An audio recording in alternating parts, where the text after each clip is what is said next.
ಮನೆಗೆ ಅಳವಡಿಸಿದ್ದ ಕಸ್ಟಮ್ ಲಿಫ್ಟ್ನಲ್ಲಿ ಸಿಲುಕಿ 75 ವರ್ಷದ ವೃದ್ಧನ ಸಾವು.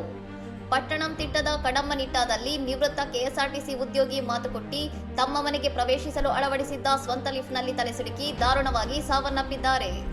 ರಸ್ತೆಯಿಂದ ಸುಮಾರು 20 ಅಡಿ ಎತ್ತರದಲ್ಲಿರುವ ಮನೆಗೆ ಸುಲಭವಾಗಿ ತಲುಪಲು 2 ವರ್ಷಗಳ ಹಿಂದಷ್ಟೇ ಈ ವಿಶೇಷ ಲಿಫ್ಟ್ ಅನ್ನು ಅಳವಡಿಸಲಾಗಿತ್ತು.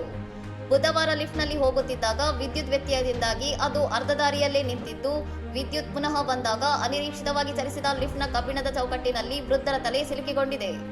ಶಬ್ದ ಕೇಳಿ ಪತ್ನಿ ಧಾವಿಸಿ ಬಂದರೂ ಬಾಗಿಲು ತೆರೆಯಲು ಸಾಧ್ಯವಾಗಲಿಲ್ಲ. ನಂತರ ಅಗ್ನಿಶಾಮಕ ದಳದವರು ಬಂದು ವೃದ್ಧರನ್ನು ಆಸ್ಪತ್ರೆಗೆ ಸಾಗಿಸಿದರೂ ಪ್ರಯೋಜನವಾಗಲಿಲ್ಲ. ಅಧಿಕಾರಿಗಳ ಪ್ರಕಾರ ಈ ಲಿಫ್ಟ್ ನಿರ್ಮಾಣ ಹಂತದ ಸ್ಥಳಗಳಲ್ಲಿ ಬಳಸುವಂತಿದ್ದು, ಆಂತರಿಕ ರಕ್ಷಣಾತ್ಮಕ ಹೊದಿಕೆ ಇಲ್ಲದ ಕಾರಣ ಕಬ್ಬಿಣದ ಪೈಪ್ಗಳ ನಡುವೆ ಅಂತರವಿದ್ದುದು ಈ ದುರಂತಕ್ಕೆ ಮುಖ್ಯ ಕಾರಣವೆಂದು ಶಂಕಿಸಲಾಗಿದೆ.